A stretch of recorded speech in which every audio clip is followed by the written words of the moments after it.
Тази северняшка област. Няма как. Скоро беше Нова година. Да не уважим Дико Илиев и Дунавското хоро, с което започва българската Нова година. Стъпка по скок вдясно, стъпка по скок. Раз, два, раз, два.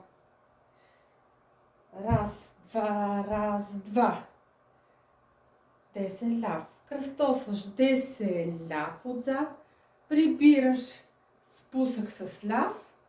Симетрично ляв, десен. Прибираш. Вместо спусък може да повиеш кръчета дясно пред, да засечеш, да завършиш фразата танцувална. Или раз, два, два, два, три, два, четири, два, пет, шест такта. Шест, два. Айде да започнем от начало. Може ръцете и горе да ги поставиме на стъпка по скок. След това имаме кръстосен ход, ги сваляме долу, плюшове, връщаме горе. Раз, два, раз, два. Или могат и да останат.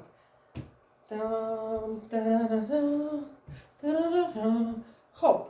Раз, два, три, четири. Може и бързи люшове.